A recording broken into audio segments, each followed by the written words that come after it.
မတို့ရေဒီနေ့ BK ရထွက်တဲ့ခြိဆွဲပေါင်းပြီး DMN တစ်စိမ့်ပုံတစ်၄ပုံရောက်ပါတယ်၄ပုံလုံးကြော်ညာမယ်ဒါအခုနံပါတ်1ပုံလေးကိုကြော်ညာပေးမှာရှင့်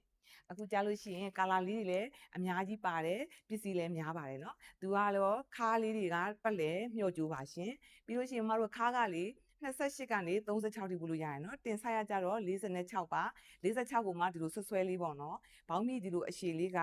ဘောင်းမီဒီလိုရှည်လေးကမှရဲ့35ဈေးက4200နော်မမတို့ပေါင်ချိန်ဆိုရင်120ကနေ160လောက်ထိပို့လို့ရတယ်နော်အခုစိုးပြထားသလိုချီမျက်စိရဲ့ဒီလိုအပေါ်နားလေးမှာပေါ်နေမယ်နော်ဒီလိုအိတ်ကက်လေးပါမယ်ဘေးနားလေးမှာသူ့ရဲ့ logo လေးပါမယ်နော်အခုပြတာပန်းမိတ်ကက်ရောင်လေးပါပြီးတော့မှဒါလေးကနှက်ပြရောင်လေးပါရှင်ဒါလေးကနှက်ပြရောင်လေးပါကာလာလေးကမတို့ရဲ့10ရောင်ပါတယ်သွားလာလှုပ်ရှားရလွယ်ကူတဲ့ DMN စိတ်ချီဆွဲပေါင်းမီလေးပါမနော်ဒါအစိမ့်ပုတ်လေးဒါကြောင့်မရဲ့စိုးပြောနေကြနှုတ်ဖြူရောင်လေးပေါ့နော်ဒါလေးတွေကနေပူလာရင်တက်တောက်တက်တာနဲ့ဝေးရတာအဆင်ပြေတဲ့ဘောင်းမီလေးတွေပါမနော်ဒါကြလို့ရှိရင် तू ကမိတ်ကပ်ရင်လို့ခေါ်မယ်နော်ပြီးတော့မတို့ရဲ့အကြိုက်ဆုံးအနှဲ့ရောင်လေးပါရှင့်ဒါအနှဲ့ရောင်လေးပါအခုနောက်တစ်ရောင်လေးကမတို့ရဲ့အညိုရောင်လေးနော်သူ့အညိုကတော့အညိုရင်မဟုတ်ဘူးနော်ဒါအညိုနှုတ်လေးပါနောက်တစ်ရောင်ကအသားရောင်လေးပါမတို့ရေ